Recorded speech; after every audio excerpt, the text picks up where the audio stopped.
Harihi Om Sahana Vavatu Sahanau Bhunaktu Sahaviran Karavavahai Tejasvinavaditamastu ma vidvishavahai. Om Shanti Shanti Shanti. Om Jaya Shri Krishna Chaitanya Prabhu Nityananda Shri Advaita Gadadara Srivasadi Gaura Bhakta Vrinda. Hare Krishna Krishna Krishna Hare Hare, Hare Rama Rama Rama Hare Hare. Hare Krishna. So the last two times we were speaking about first we were speaking about how the most important book from the Vedas is Srimad Bhagavatam, and it's considered the greatest proof giving us knowledge. So, and the second thing we were discussing the previous time was how Krishna, out of all manifestations of the Supreme, it's considered the highest manifestation. That's why he is generally known as the Supreme Personality of Godhead. There are many personality of Godhead, but Krishna is considered the Supreme amongst them. That was so meaning that there's other avatars of Vishnu or different things? So many different avatars of Vishnu, so many different manifestations of God like Vishnu, Narayana, Sankarshan. But out of them, Krishna, especially in his form of Shyama Sundara, Krishna from Vrindavan is considered the highest manifestations of God.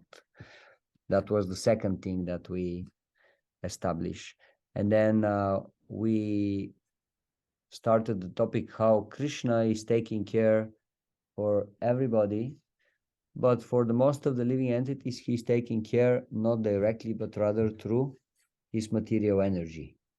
Indirectly, he is giving to them everything that they need, supplying to them everything what they need in their life. But then, for some of his devotees, Krishna sometimes makes personal arrangements. They may not be a pure devotees though, but Krishna is making personal arrangement because some pure devotee decided to give lots of mercy to this devotee, and that's why Krishna is following the footsteps of this pure devotee and also giving lots of mercy to this devotee. And we gave example like with Dhruva Maharaj, how his motivation in the beginning was not pure, but because Narada Muni gave him mercy, and Krishna followed the mercy of Narada Muni, and he appeared personally in front of Dhruva Maharaj.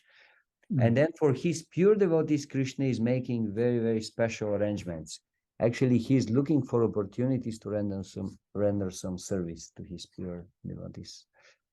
So we gave few examples. The first example was about Prahlad Maharaj, how he was so surrendered to the Lord that personally the Lord took this very special and unique form of Narasimha, half lion, half man, to come and protect him. And then we gave the example of Ambarisha Maharaj, how dedicated he was in his devotion to Krishna, and that's why Krishna makes special arrangement to protect him personally. And then the third example we were discussing was the example with Uddhava. And actually we quoted interesting verse from Srimad Bhagavatam where Krishna is saying that there is no one who is as dear to him, neither a goddess of fortune Lakshmi, nor Balaram, nor Brahma, nor Shiva, as dear to him is his devotee, Uddhava. So again and again, different statements that show the special relationship between Krishna and his pure devotee. Because the pure devotee is completely dedicated to Krishna, Krishna wants to become completely dedicated to his devotee. And now we will start our continuation of the same topic. Hare Krishna. Hare Krishna. So we were just about to start the third part of our seminar. Okay. And I'm we'll start this part with something very special. So it is said that Krishna has two very, very special qualities. Krishna has many qualities. In fact, he has unlimited qualities.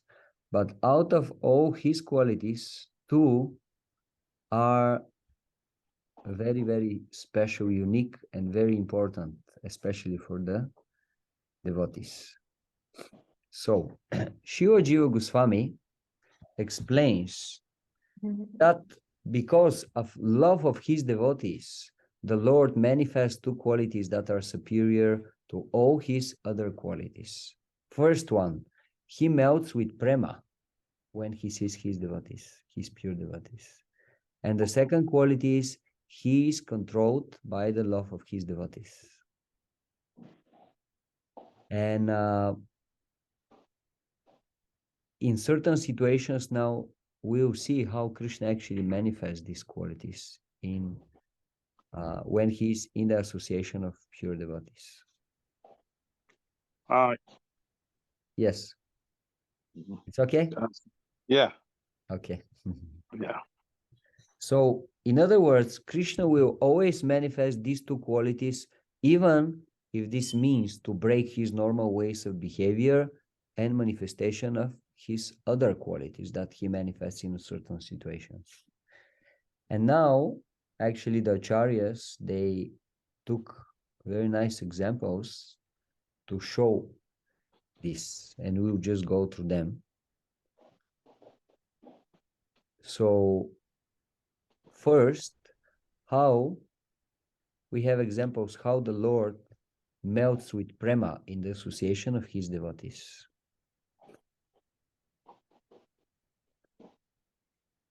So when the Lord revealed himself in front of Kardama Muni, this story from third canto of Srimad Bhagavatam, tears started falling from his eyes. And this is a symptom of bhava that indicates that the Lord is melting with love for his devotee. This happened in Satya Yuga. And the avatar of Krishna who appeared in front of Kardama was called Shukla. And this is the quote from Srimad Bhagavatam itself. The holy lake Bindu Sarovara, flooded by the waters of the river Saraswati, was resorted to by hosts of eminent sages. Its holy water was not only auspicious, but as sweet as nectar. It was called Bindu Sarovara, the lake was called Bindu Sarovara because drops of tears had fallen there from the eyes of the Lord, who was overwhelmed by extreme compassion for the sage who had sought his protection. So it's a nice story mentioned in third canto of Srimad Bhagavatam. These verses, Srimad Bhagavatam 3:21, 38 and 39, verses 38 and 39. And basically, the conclusion of the story is that Krishna was so much attracted from his devotee that he appeared there, and out of love shared tears. So this shows the special love.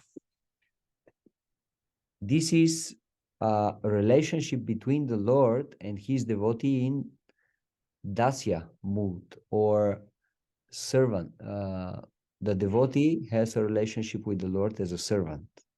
And now similar example will be given in Sakya relationship or friendly relationship between the Lord and the devotee. This is a quote from the story about Brahmana Sudama. Do you know the story about Brahmana Sudama, by the way? No? Okay, let's mention shortly then. It's a nice story. It's described in 10th canto of Srimad Bhagavatam. And basically, Krishna had a schoolmate. They were going, when they were small, they were going together in the school of Sandipani Muni. And of course, after some years, Krishna grew up and he became a king, the king of Dvaraka. And he was living there with his queens. And this Brahmana, he stayed very, very poor. He was so poor that it is said sometimes he and his wife, they didn't have anything to eat. And they just had to go and beg from their neighbors just a palm of rice so that they have something to eat. He was so poor. So at some point it is said that his wife, she was so unhappy, not because she's starving, but because she was seeing her husband in such a poverty-stricken condition. And because of that, she urged him very strongly to go to his friend Krishna and ask for little charity from him. And then the Brahmana didn't actually wanted to go and ask Krishna for such a thing, for something material. But then he thought, actually, it's a very good opportunity to see my very good friend Krishna. So let me go and see him. So then he went there. And of course, the story is not very nice. Krishna is receiving him and he doesn't want to take anything from Krishna. And apparently Krishna is not giving him anything.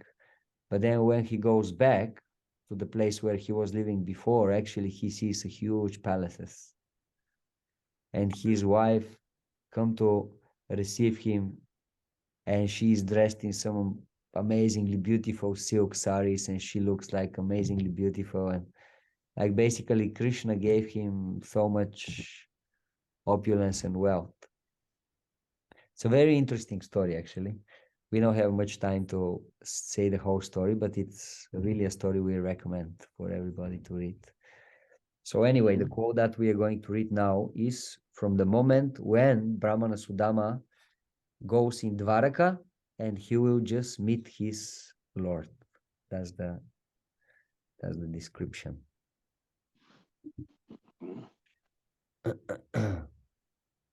At that time, Achyuta Krishna was seated on his consort's bed. Spotting the Brahmana at some distance, the Lord immediately stood up, went forward to meet him, and with great pleasure embraced him. And now this is the verse from Srimad Bhagavatam. The lotus-eyed Supreme Lord felt intense ecstasy upon touching the body of his dear friend, the wise Brahmana, and thus he shed tears of love. So again, we see the same example. Krishna, by meeting his devotee, he's so much overwhelmed with feelings of ecstasy and happiness that he starts crying, which is a symptom of prema, love. Then we have example in Vatsalya relationship or parental relationship between Krishna and his devotee. So this quote is from the story when Nanda and Yashoda met Krishna and Balaram at Kurukshetra. Again, let's say something about this story. Krishna and Balaram, they went and they became great personalities, kings in Dvaraka. And for many, many years, they did not see their parents, which were living in Vrindavan. So at some point, Krishna and Balaram went to the special sacred place, Kurukshetra, to perform certain rituals or some yagya. Yeah, I think that was the reason, if I'm correct. And when the Vrajabasis, the mother, father of Krishna, and all the cowherd boys and gopis understood that actually Krishna is going there, immediately all of them all started for this place to go and meet Krishna. And so here we have a quote from the moment when Krishna and Balaram meet their parents, Nanda and Yashoda, after a long separation. O hero of the Kurus, Krishna and Balaram embraced their parents and bowed down to them. But their throats were choked up with tears of love, that the two lords could say nothing. This again from Srimad Bhagavatam 10:82-34. So again, shows the very deep relationship. Actually, the feelings that Krishna experiences when he meets his dear devotees. What's his natural reaction? And then the last example given is in Madhurya rasa, or a conjugal relationship between Krishna and his devotee. Seeing that the gopis were fatigued from conjugal enjoyment, my dear king, the merciful Krishna lovingly wiped their faces with his comforting hand. This is from Srimad Bhagavatam 10:33-20. So apparently it doesn't look that here there is some ecstatic symptom. Krishna is just wiping their faces. But the acharyas actually are explaining that the words that are used in this verse actually signifies that Krishna had tears in his eyes. And also in other place in Vishnu Purana, it is stated for this pastime that the arms of the Lord, on touching the foreheads of the gopis, began perspiring, and with hairs standing on end. So these are other ecstatic symptoms that show Krishna's love to his devotee. So these were all examples how Krishna reciprocates perfectly with his pure devotees in different rasas, different relationships, and he's always manifesting his amazing love to them.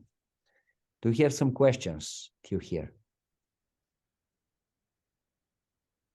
Everything clear? Yeah. Okay, so then we'll continue. So now we'll speak about the second quality that Krishna always manifests, and that is Shri Krishna Karshini. He is controlled by the love of his devotees. In Srimad Bhagavatam, we have a quote. Krishna is saying, "My dear Rudava, the unalloyed devotional service rendered to me by my devotees, brings me under their control. I cannot be thus controlled by those engaged in mystic yoga, Sankhya philosophy, pious work, Vedic study, austerity, or renunciation." And now again we will see examples in the different 5 relationships with his devotees. How the Lord is controlled by prema in dasya rasa, or servitor relationship. The Supreme Personality of Godhead, the Master of the 3 worlds, who is most compassionate to his own devotee, stands with club in hand at Bali Maharaj's door. When Ravana, the powerful demon, came to gain victory over Bali Maharaj, Vamandev kicked him a distance of 80,000 miles with his big toe. Amazing verse.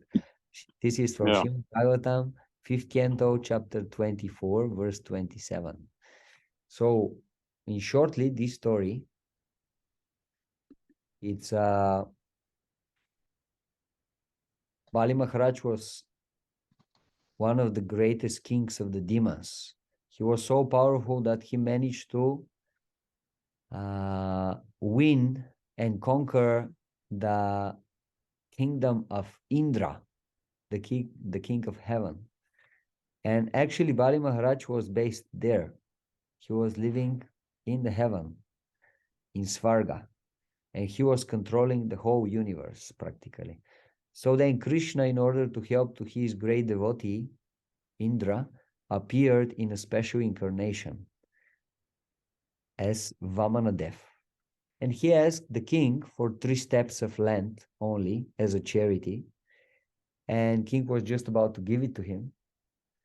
But then his guru, Shukracharya, understanding that actually this is the Supreme Lord Vishnu and he is coming to cheat Bali Maharaj, told him, don't give him any charity. He's going to cheat you. He's saying he wants only 3 steps, but actually he will act in such a way that you won't be able to fulfill your promise. He'll take everything that you have and still you won't fulfill your promise and you will have to go to hell. So don't do it. However, he was so determined to the desire to satisfy Vamanadev that he anyway decided to give him what he promised already. And Vamanadev, with 2 of his steps, managed to cross the whole universe and took everything that he has. And then he said to Bali Maharaj, where to put my 3rd step? Where to put my 3rd step now? Bali Maharaj, being very intelligent, said, my dear Lord, still there is one thing that belongs to me, and this is my head. Please put your 3rd step on my head. So in this way, Bali Maharaj completely surrendered to the Lord, and his example for Atman Nivedanam, complete surrender in the lotus feet of the Lord.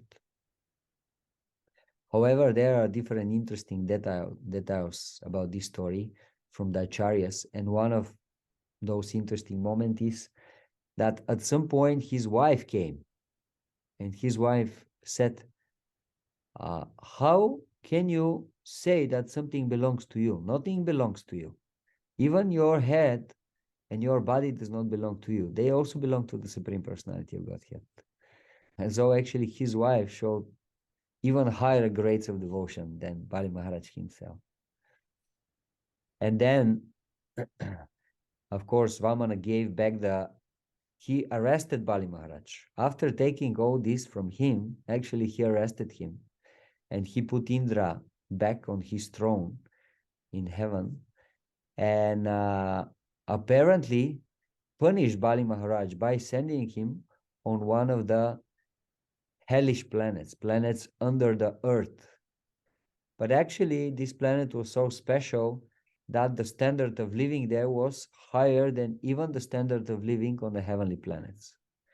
So, although externally it was looking that actually Bali Maharaj is being punished, actually he was rewarded by Vamanadev. And not only this, but because of the complete surrender of his devotee, Bali Maharaj said, I will personally become your, Vamana said, I will personally become your guard.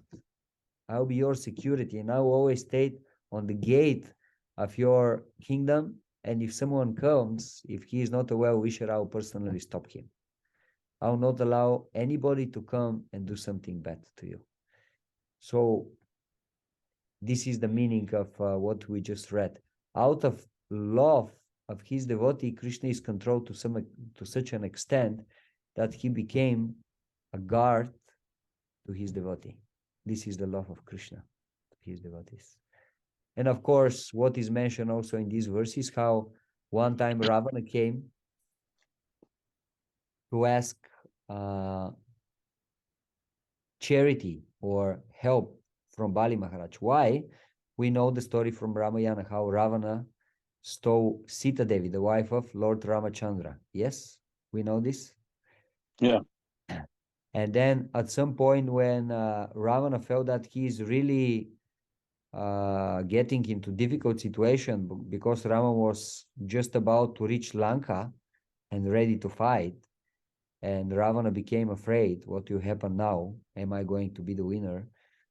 He started looking for people who can help him. And one of the people that he approached for help was Bali Maharaj. Why? Because he's in the same family lineage. So he said, oh, he's my relative, he'll help me definitely. So he went there, and he was trying to enter the the kingdom, Bali Maharaj, but because Vamanadev was the security, he tried very proudly, without giving any attention to Vamanadev, just to enter inside. But actually the result was that Vamanadev kicked him so heavily that he flew on 80,000 miles distance. So that's the situation referred here. And of course, after that, Ravana entered, and he had a conversation with Bali Maharaj, and he said, this human being, Rama, is coming, and he wants to fight with me, so I need some help. And Bali Maharaj immediately understood that Rama is the same Supreme Personality of Godhead, and he understood Ravana doesn't have any chance. But because Ravana was insisting so much for help, then Bali Maharaj said, I won't come and I won't fight, but I can give you goat. Do you want goat? Do you want goat? And Ravana said, yes, of course, I can expand my army in this way. Give me goat. And he said, okay, I have a whole golden mountain. Just you have to pick it and bring it home, and it's yours.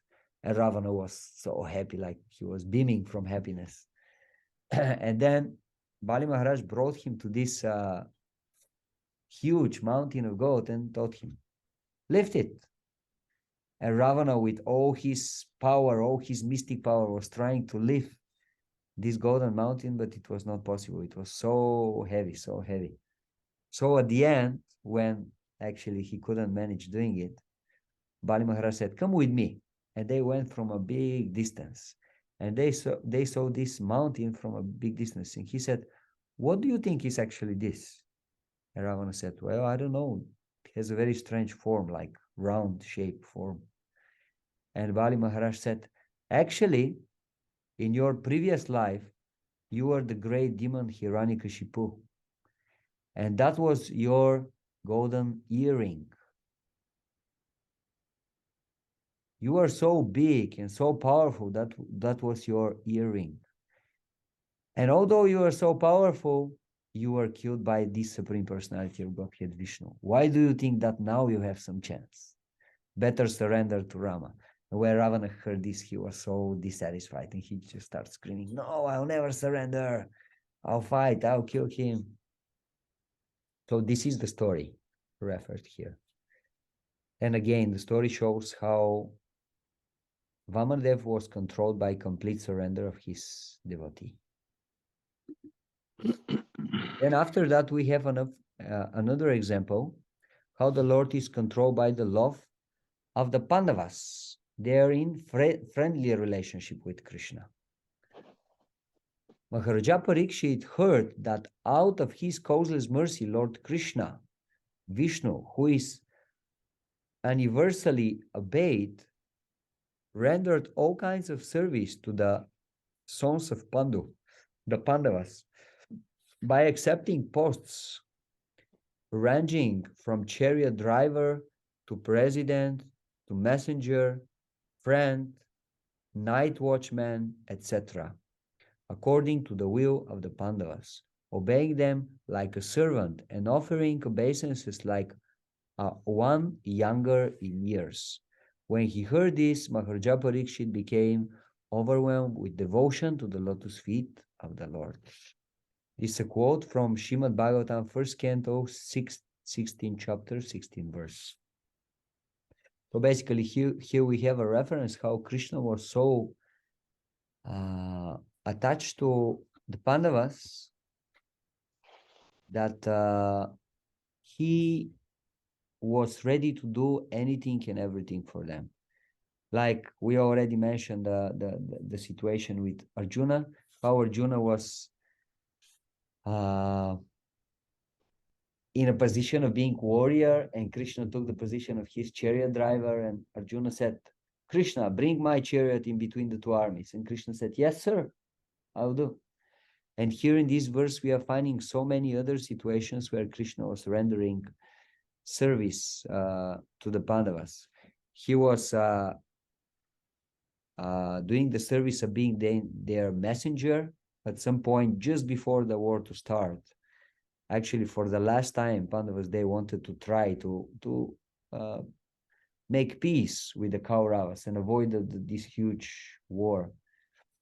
And they sent Krishna to be the messenger.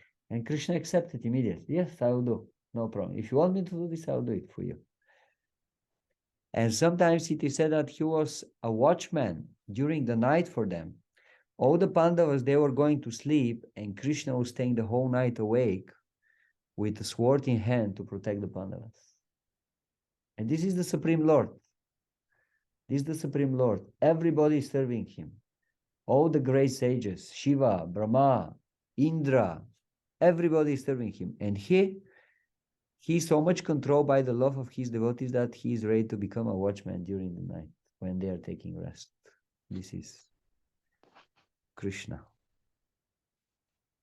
And also it is mentioned that because when Krishna was meeting the Pandavas, we know Pandavas, they were 5 brothers. So Yudhishthira and Bhima, they were bigger than Krishna. Arjuna was on the same age as Krishna, and Sahadeva and Naku and Sahadeva, they were younger than Krishna. So when they were meeting, Naku and Sahadeva, they were paying obeisances to Krishna because they are younger. And Krishna and Arjuna, they were embracing each other as equal, as very close friends.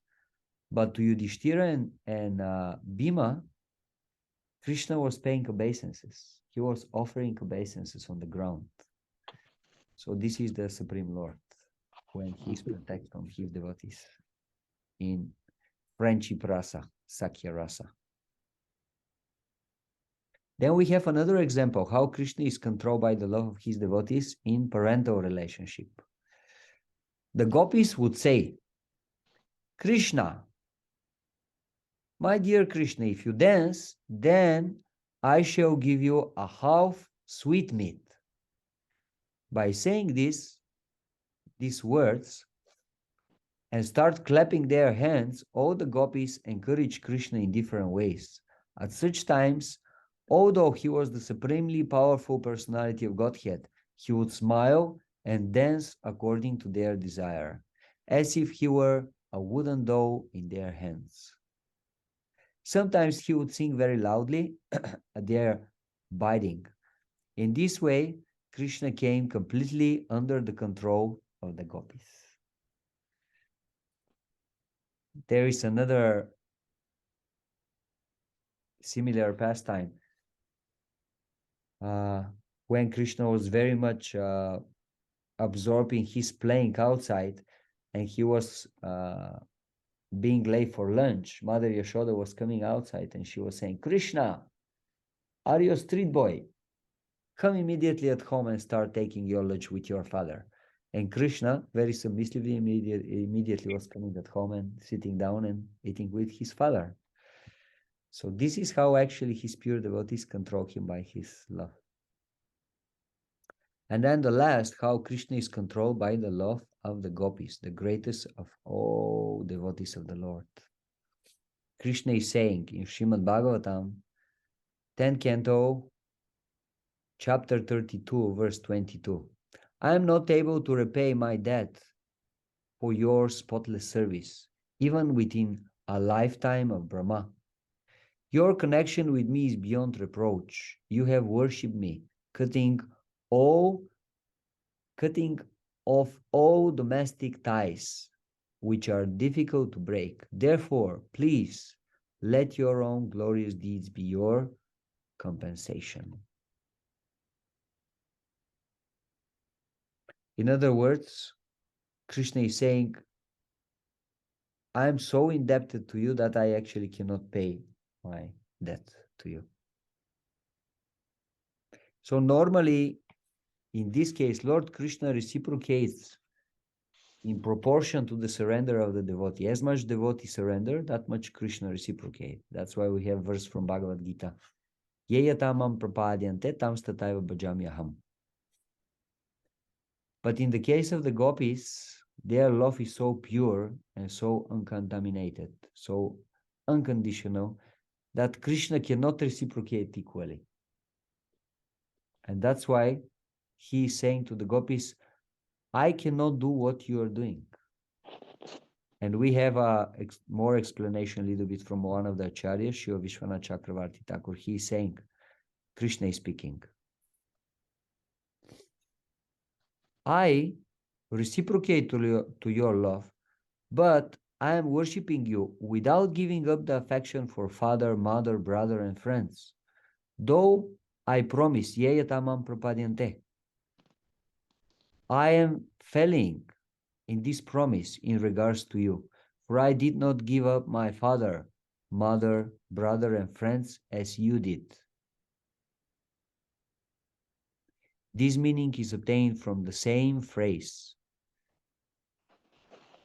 As you give up your family, I did not respond in the same way. Therefore, it is impossible for me to repay what you have done. Therefore, let your own pure character be the payment. That is, your good character makes you forgive me for my fault, and that way I have no debt. But still, I remain indebted unto you. So, gopis, we know how at some point they gopis, they leave everything, their husbands, their parents, even their kids, and they go in the forest to render service to Krishna. And Krishna is referring to this moment, and he's saying, you did it for me.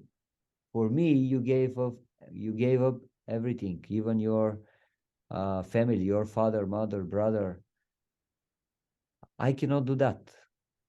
I cannot give up these personalities. So that's why actually your love to me is stronger than my love to you. That's why I cannot reciprocate. That's why please be satisfied with your amazing qualities and character that you're manifesting in your love towards me. So this is the greatness of the love of the gopis. Dear devotees, do you have some question?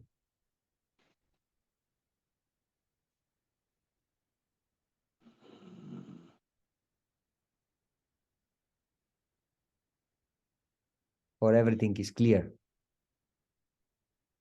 Yeah, so far so good. Is it understandable what I trying to explain, or shall I repeat one more time? No, it's clear. That's good. Okay. Okay. And now we'll give one example how Krishna is ready to give up some of his other amazing qualities that he has, but he will never fail to act according to these two qualities. So Krishna is controlled by the love of his devotees, and his heart is melted by the prema towards his devotees. The Lord is devoted to his devotees to such an extent that sometimes he breaks his normal conduct and waves of behavior because of his relationship with them. Although he is the personification of truthfulness, sometimes he acts contrary to truthfulness for the sake of his devotee. Or sometimes he acts contrary to qualities like purity or tolerance or satisfaction. Although these qualities are the eternal possession of the Lord, sometimes he breaks them because of the two main qualities mentioned above. He is so much controlled by the love of his devotees that he cannot act in any other way. So the example given is when Krishna was on the battlefield of Kurukshetra. We know at some point Bhishma Dev, he attacked Arjuna so heavily that he was almost killing him. And then Krishna acted. Krishna gave a special vow, and his vow was that he will take part in the war, but he will not fight in the war. He will not take any weapon in hand. That was the vow that Krishna gave before the beginning of the war. And this is Krishna, this is the Supreme Lord. If he has something, he will definitely act according to his word. However, when Krishna saw that his dear devotee is in a very difficult situation, he did not think twice and immediately decided to rather break his promise, the promise of the Supreme Lord, than to allow his devotee to be in a dangerous situation. Dangerous situation. So, yes.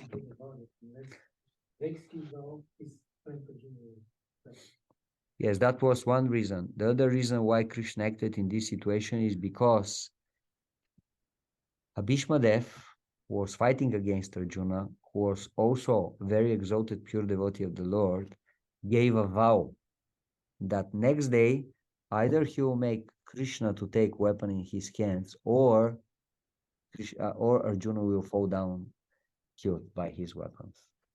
So both in order Krishna to protect his devotee Arjuna, and at the same time not to break the vow of his other great devotee Bhishma Dev, he get off of the chariot, took one of the wheels of the chariot, and using it as a weapon, started rushing towards Bhishmadev to protect his devotee Arjuna. So this is an example which is given how Krishna acted contrary to one of his great qualities, namely truthfulness, to protect his devotee. In other words, Krishna prefers to stay as a known as a Bhakta Vatsala, or protector of his devotees, than of someone who very strongly and uncompromisingly follows his moral principles. Moral is important for God, but there is something which is more important than moral, and these are the relationship with his devotees. So this is what we are seeing here. Also, we'll quote something else interesting, how Krishna sometimes, although being the Supreme Lord, who is unlimitedly tolerant, acts in an intolerable way because of his devotees. This is the case when Krishna went to Mathura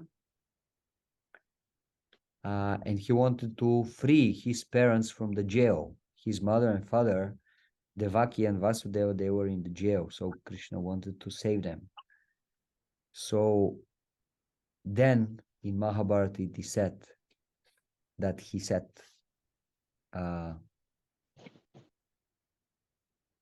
sorry, actually these are two different quotes. One quote is from Mahabharata where Krishna is saying, "He who hates my devotees hates me, and who obeys my devotees obeys me." This is the mood of Krishna. And then the second quote is from Srimad Bhagavatam, when Krishna entered Mathura.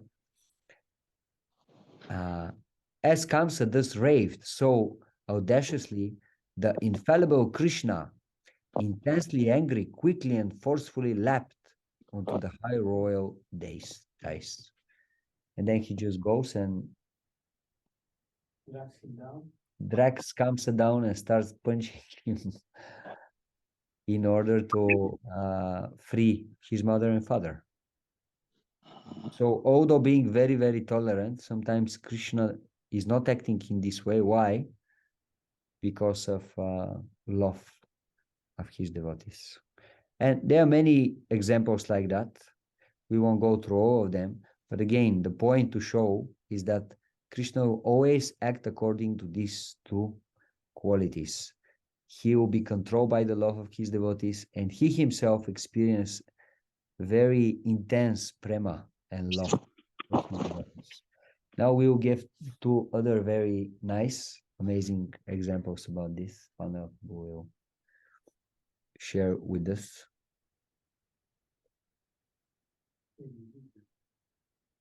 Okay, sure. I'll read them and Panda will comment. So, the first example is with Rukmini Devi. One time Krishna tried to make Rukmini Devi angry. Why? He just wanted to see her beauty in this special mood, the mood of anger. So the Supreme Lord continued, "I also wanted to see your face with lips trembling in loving anger, the reddish corners of your eyes throwing sidelong glances, and the line of your beautiful eyebrows knit in a frown." Then Shri Vishwanath Chakravarti Thakur comments, in this verse, he gives other reasons for joking with her. I wanted to see your face with lips trembles with anger of love, with reddened eyes throwing angry glances and eyebrows frowning.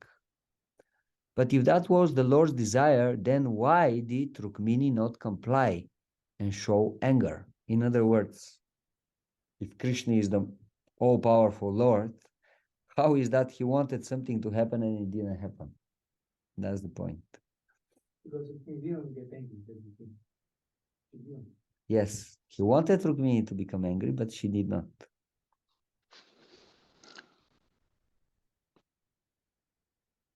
So Panda will explain now why, what was the reason. Is this everything? Yeah, there is a small quote, but it's very technical, so rather you explain. Well,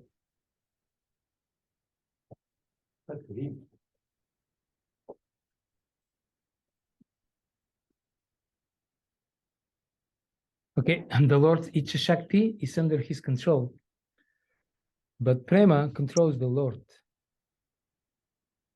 Next to Prema, the Icha Shakti has no power. Prema, in order to give even more pleasure to the Lord, sometimes goes against the desire of the Lord. That is the situation here. So Icha Shakti means the energy of the Lord which fulfills all of his desires. We know that Krishna is Satya Sankalpa. All of his desires are fulfilled automatically. So whenever, because these are persons, they are not impersonal constructs of these Shaktis. So they have personalities and they are very carefully observing the Lord, and just like a first-class servant, he doesn't wait for the master to express his desire. He already knows what is the desire of the master, and he acts without even being asked. So in the same way, Icha Shakti knows what is the desire of the Lord, and she immediately fulfills this desire. And this is Krishna. Krishna is the supreme controller, so nothing stands against his desire. But in this case, his devotee, with his prema, with her prema, Rukmini's prema, Her Prema Shakti. yes, the Shakti of the Lord's devotees prevailed in this so-called conflict. Why? Because ultimately this is, as we heard from the Acharyas, this is actually more pleasing for the Lord when his desire is not fulfilled. These are very intricate, exalted spiritual topics, and we cannot understand them, but we're just trying to appreciate them. So very humbly, we are approaching these exalted topics, and we try to at least appreciate a little bit, to develop some appreciation and taste. Although we cannot understand, because they're very, very difficult for conditioned souls to understand. And then there is another example, is Damodara Lila, when Mother Yashoda was trying to bind Krishna. You know this pastime, dear devotees? Damodara Lila.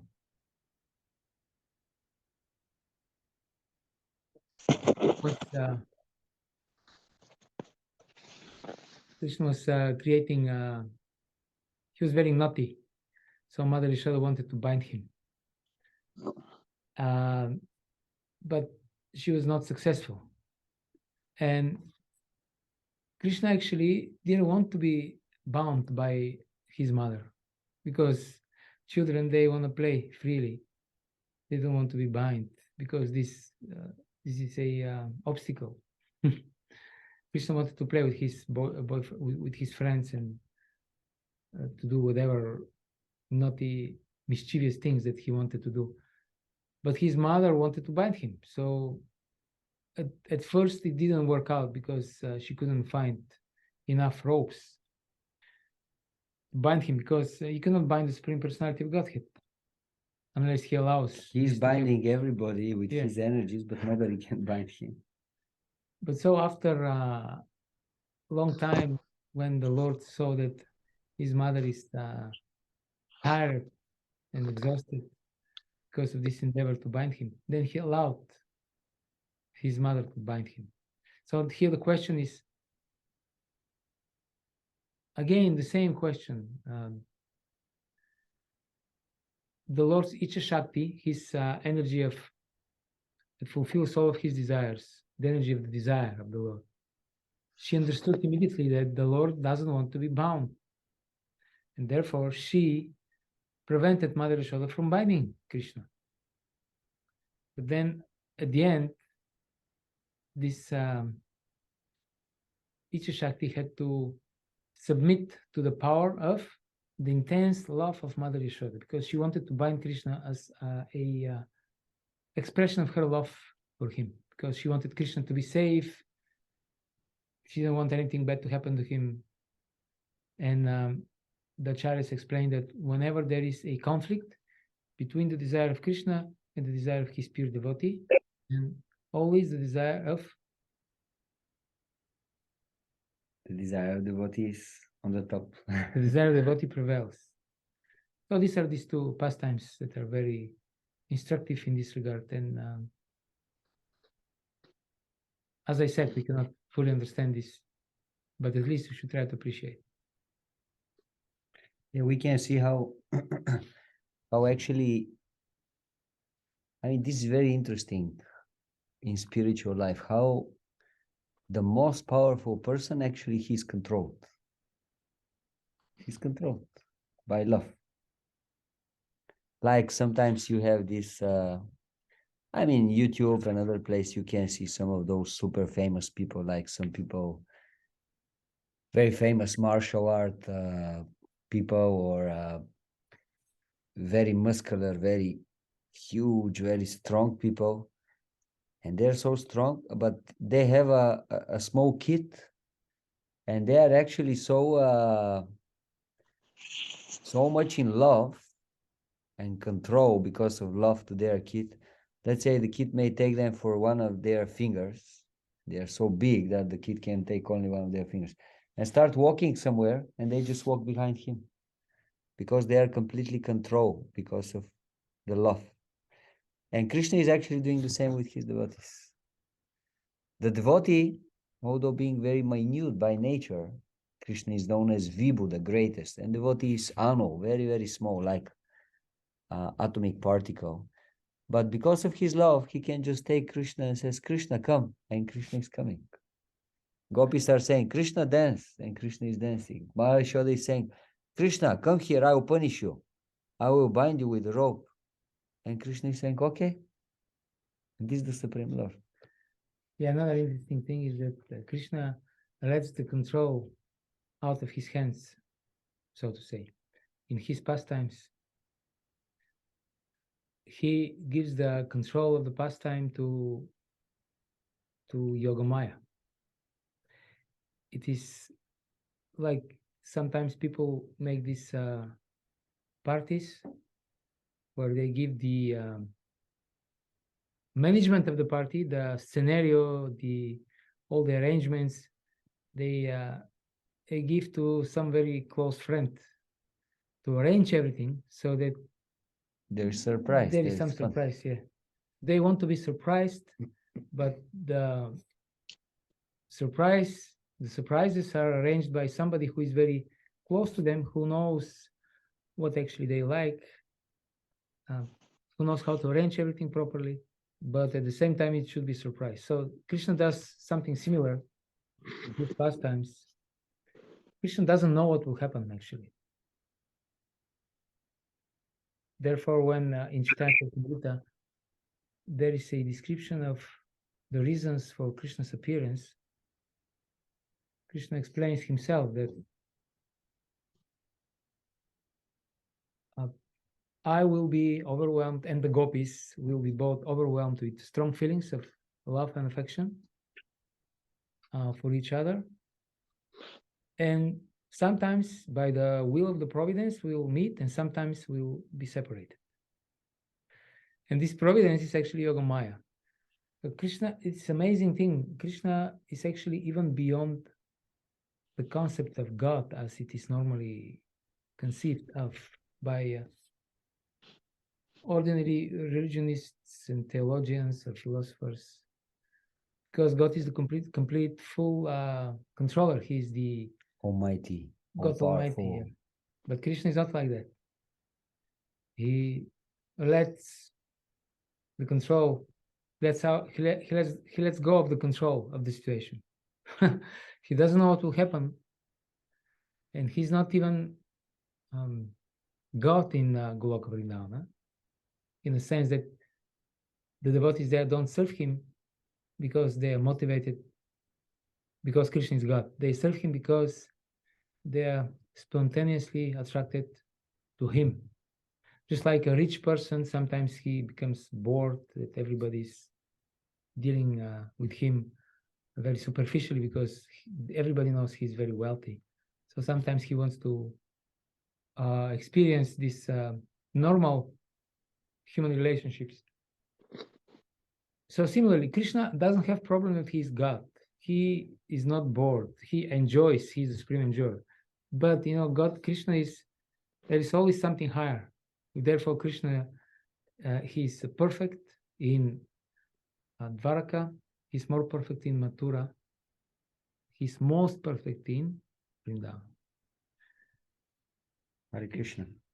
In Pandava, he mentioned Chaitanya Charitamrita, and now we'll go through two very nice examples from Chaitanya Charitamrita.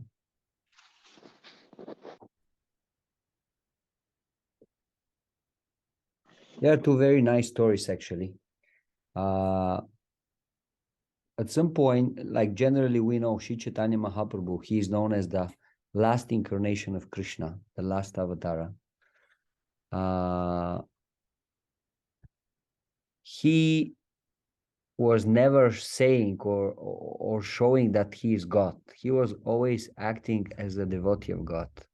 However, in a few instances, he was acting as the Supreme Personality of Godhead. And one of those moments is one time Sri Chaitanya Mahaprabhu went in the house of his dear devotee, Shrivas, and he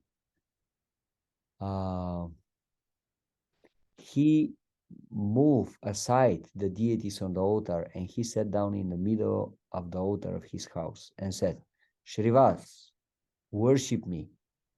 I am the Supreme God.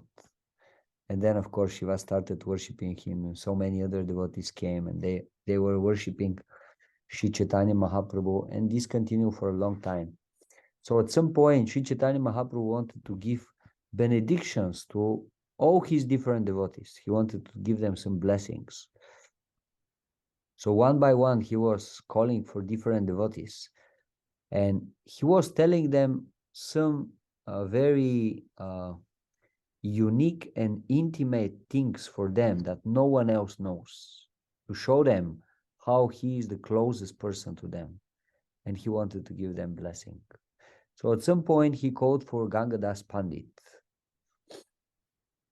his great devotee, and he said, do you remember when one time it was very late and you and your wife and your daughter suddenly saw that there are Muslim soldiers walking behind you, following you, and you became very afraid, and you started walking faster and faster, and then you reached the river, but there was no boat and there was no boatman to take you on the other side of the river, and then you became even more afraid and disturbed. And do you remember how suddenly from in the middle of nowhere appeared a boat with a boatman, and he took you and brought you to the other bank? Do you remember this? And Gangadas Pandit said, yes, my lord, I remember, but how do you know? There was no one else there. How do you know this? And then Sri Chaitanya Mahaprabhu said, this boatman was I. I brought you to the other side. I took care of you. I saved you. And then after that, Sri Chaitanya Mahaprabhu called for Haridas Thakur and said, Haridas, do you remember when the Muslim ruler, he didn't like that you're preaching the Yuga Dharma, chanting of the holy name, and he wanted to punish you. And actually, he gave order that you should be killed by being beaten on a marketplace after marketplace. And they were bringing you and beating you. They brought you to 22 marketplaces, and every time they were beating you, but you were not feeling any pain. Do you remember this? And Haridas Thakur said, yes, my dear Lord, I remember. And that was so amazing how they were beating me so strongly and I was not feeling any pain. How is this possible? What was the reason? Sri Chaitanya Mahaprabhu then said, do you know why you were not feeling any pain? Because I was lying on your back and they were beating me. And then Sri Chaitanya Mahaprabhu turned and showed his back, and everybody could see the marks from the beating. So this is Krishna's love to his devotees.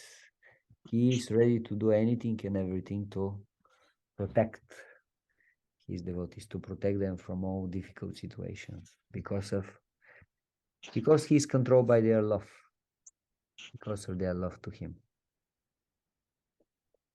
And then the last thing that we will read, the last example, it's from a book which is called Brihad Bhagavatamrita. It's a very interesting book. There is one cowherd boy that, with the help of a mantra that he gets from his guru, starts traveling all over the universe, and he is going from planet to planet, from place to place, and he is looking for the highest destination. And then at some point, his name is Gopkumar. At some point, Gopkumar, this cowherd boy, he reaches Vaikuntha, or Goloka Vrindavana, the spiritual world. And then is described the moment when he is meeting Krishna. And this is what I would read for you. So when Gopkumar reached Vaikuntha, Lord Narayana welcomed him and said that he was eager to see him after such a long time. He said that you have passed many lifetimes without paying any attention to me at all. So long I was thinking, perhaps in this lifetime, or this, or this, or this, he will finally turn his face towards me. But I could find no pretext on which to bring you to my abode. You showed me no mercy.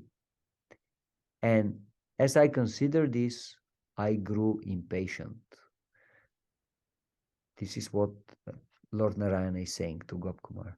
Full of anxiety to receive your favor.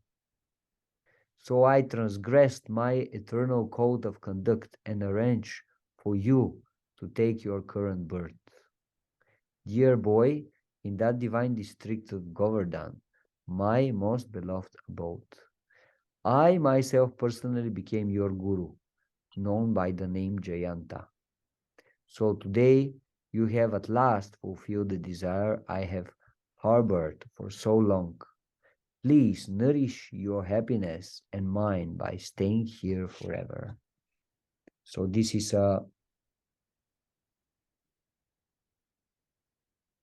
one part of this pastime, and then the pastime continues.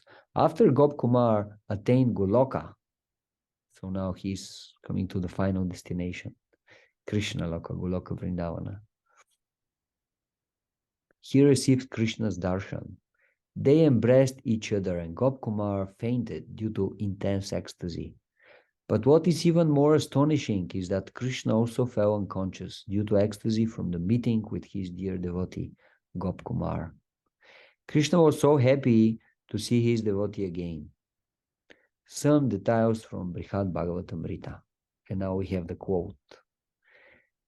Then from a distance I saw him, his charming flute in hand.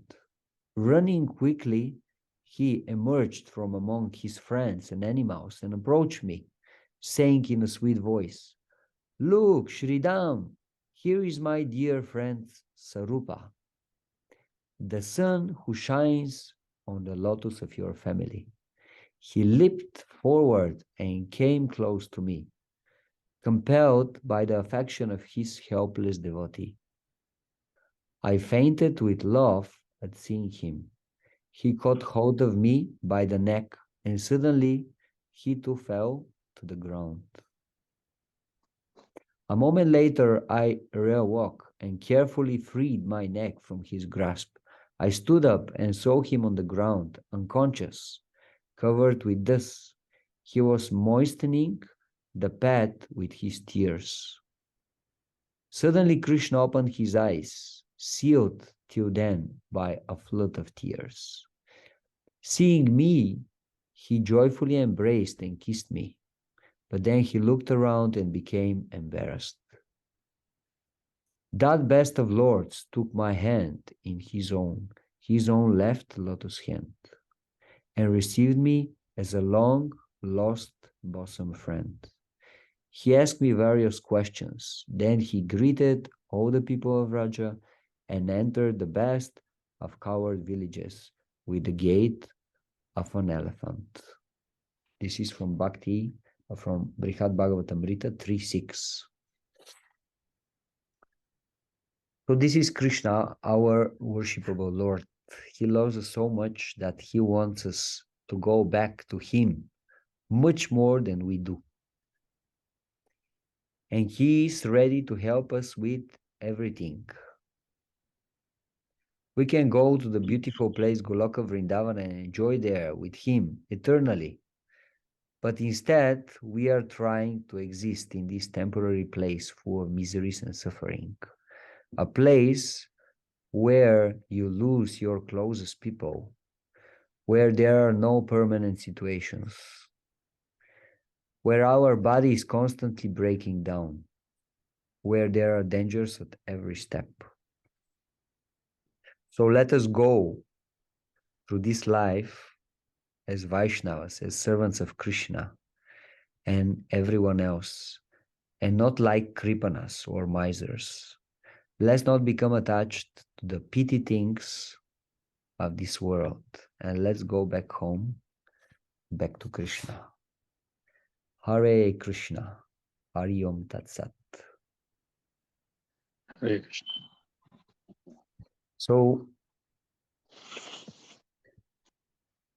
maybe someone may ask, okay, what was the reason of all this reading of amazing stories and amazing pastimes between Krishna and his devotee? Well, it's very simple, dear devotees. The idea is that if we actually get knowledge, deep understanding, how much Krishna cares about us and is ready to sacrifice for us, then this is supposed to increase our devotion, our desire to live our life as a devotees, to be serious devotees, and to make a very serious, rapid advancement in bhakti, in devotional service, which is the goal of life, actually. We have so many things to do in this life, so many things to accomplish, so many different duties, engagements, and yes, they are important. But at some point, the time will come when nothing will look important anymore. At some point, a situation will come in our life that nothing else will look important anymore. But this thing, our connection with Krishna, fortunately, in this moment, it will be the thing that we will have. This will be our shelter. And this shelter can bring us back to the spiritual world. So that was one try by hearing all these stories and the relationship between Krishna and his devotees to become more eager and more enthusiastic to increase our devotion, our surrender to the Lord. Hare Krishna. Thank you very, very much for your kind attention and kind listening. So, Yeah. would you like to say something or to ask something, to add something? Yes, bro. I think it was no, it was good. It was impactful to hear about the different relationships between Krishna and the devotee. I mean, one thing that comes into my mind is how does the devotee, when presented with this reciprocation, not take it for granted or just become entrenched in the material aspect of it, kind of thing, as opposed to enjoying that spiritual aspect of it, not regress back into it. Okay, come, let's go for a walk. Yes. Yes, I agree. Because one concern is it's so easy for us to regress back, and we're always having to maintain or grow that bhakti and things like that. And we see some reciprocation. I mean, granted, that hopefully we use that reciprocation to channel and increase the bhakti, but we may also, at that point, get deviated because of the materialistic aspect of it, something that we are granted or given. Like I remember, you said, oh, okay, that's that story where you said the devotee had gone to see Krishna and he gave him all the palaces and things like that. I mean, how do you maintain the focus in that kind of respect? Mhm. That's a question, huh? I mean, I'm thinking out loud, and it's just a thought that's going in my mind. I mean, Yeah. I mean, it's very interesting how Krishna deals with different devotees in a different way. Like sometimes you have a devotee and Krishna is giving him so much opulence, like in the Brahmana Sudama. Like actually, it is said some of the interesting moments of these stories when Krishna saw how poor is his devotee, he said, Uh-huh. how is this possible? He's my devotee. How is this possible that he's so poor? I mean, Goddess of fortune, Lakshmi Devi is personally taking care of my devotees. How it is possible that he is in such a poverty-stricken condition? And then he was deliberating for some amount of time. And then he understood, oh, okay, because he wants to be in this condition. He is very attached to be very austere, very poor. That's why Goddess of fortune is not giving him wealth. And still, although he did not want it, Krishna decided to give him still. And because he was very advanced devotee, although he had all this, his devotional service was not even at all shaken. He just stayed completely focused on Krishna. Okay. Other cases, however, we can see other arrangements. For some reason, Krishna is making other arrangements. Like there is one verse in Srimad Bhagavatam where Krishna is saying, Yasyaham anugrihnami harishatad danam shanai. If someone is very, very, very, very, very, very dear to me, actually I take his material possessions. Because then I make him completely dependent on me. He completely surrenders to me. And we have also interesting examples for this, like Srila Prabhupada himself is example for this. Because he himself is explaining in a lecture that actually my idea was to become very successful businessman and by having all this opulence to spread Krishna consciousness. But then he said, I was a manager in a big chemical factory, and there was a big chances that my business will become very, very successful. And then suddenly Krishna dismantled everything. And Srila Prabhupada is saying, and then I thought I lost. But actually now I understand, actually I did not lost. I won so much. Okay. So sometimes Krishna, for one reason or the other, we may not see why Krishna is doing this. He may apparently make us go through some difficult situation, but actually this is some kind of plan. And later we will realize how this was part of plan of Krishna. Because ultimately, at the end of the day, Krishna does not want his devotees to suffer. Krishna does not want his devotees to be poor. So even if devotees are going through certain situations, something like that, actually Krishna has something in mind. And definitely this is for our good, for the good of a devotee. Right.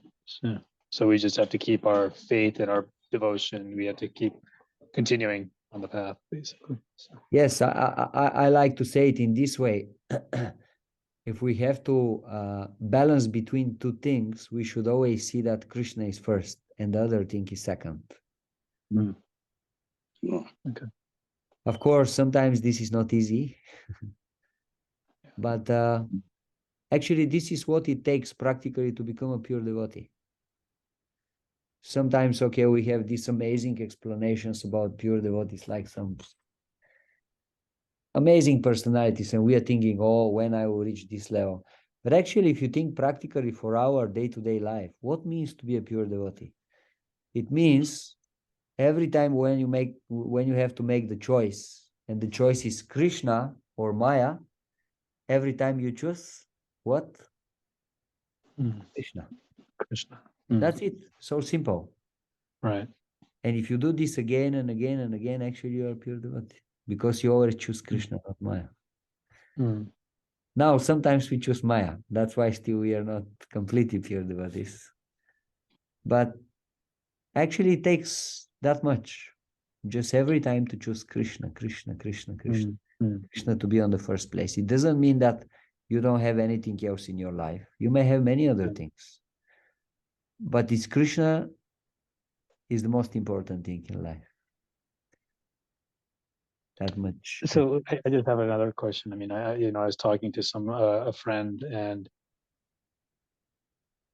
we were talking. I mean, we were talking about what the Bhagavad Gita is all about and things like that. So if you had to summarize to somebody what's the point, what's the purpose of the Bhagavad Gita, if I were to say it's to become one with Krishna, do you think is that accurate, or is it what would you say is, if you were trying to explain it in a very basic term?